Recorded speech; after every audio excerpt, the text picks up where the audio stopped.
Hi నమస్తే అండి, welcome back Radha cooking channel. మన ఛానల్లో మిగిలిపోయిన దోసపిండితో జిలేబీలు ఎలా వేసుకోవాలో చూపిస్తాను. జ్యూసీగా క్రిస్పీగా టేస్ట్ అయితే చాలా బాగున్నాయి. టైం కూడా ఎక్కువ ఏం పట్టదు, 5 నిమిషాల్లో రెడీ అయిపోతాయి. ఒకసారి ట్రై చేసి చూడండి.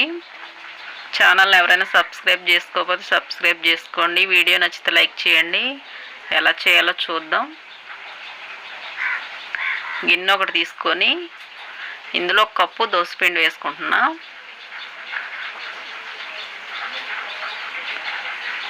మీరు ఉప్పు కలపనప్పుడే తీసి పక్కన పెట్టుకోండి జిలేబీలు వేసుకోవాలనుకుంటే. ఇది మైదా వేసుకోవాలి 2 స్పూన్లు.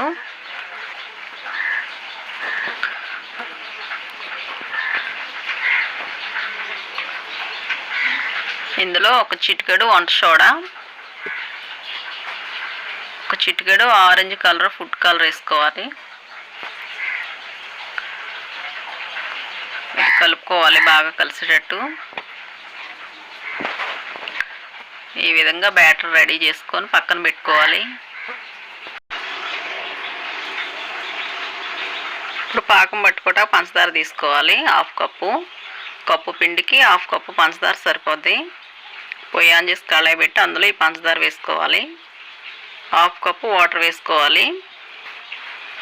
వేసి బాగా కలిసేటట్టు కలుపుకొని ఒక 2 నిమిషాలు ఉంచితే రెడీ అయిపోద్ది. పాకం ఏమి రానవసరం లేదు, జిగురుగా వస్తే సరిపోద్ది.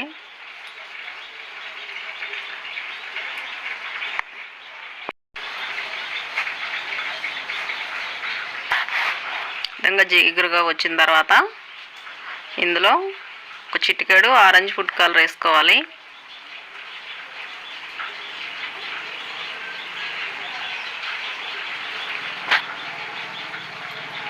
వేసి ఒకసారి కలిపి స్టవ్ ఆపేసుకుంటామే.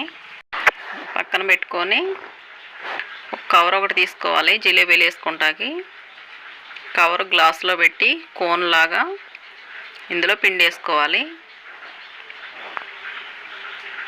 ఈ విధంగా కోన్ టైప్లో వేసుకొని చివర్లో క్లోజ్ చేసేయాలి. పక్కన పెట్టుకొని పొయ్యి ఆన్ చేసి కడాయి పెట్టి డీప్ ఫ్రైకి సరిపడా ఆయిల్ వేసుకోవాలి. హీట్ అయిన తర్వాత ఇందులో జిలేబీలు వేసుకుంటామే.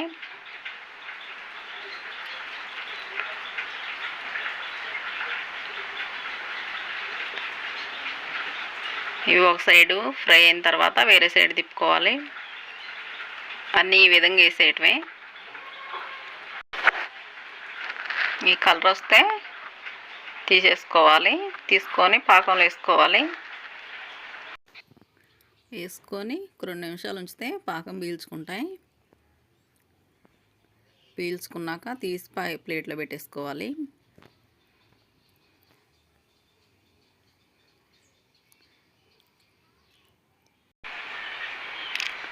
దోసపిండి కాబట్టి సులభంగా చేసుకోవచ్చు. టైం కూడా ఎక్కువేం పట్టదు. దోసపిండి ఉంటే 5 నిమిషాల్లో రెడీ అయిపోతాయి. జ్యూసీగా క్రిస్పీగా టేస్ట్ అయితే చాలా బాగున్నాయి. ఒకసారి ట్రై చేసి చూడండి.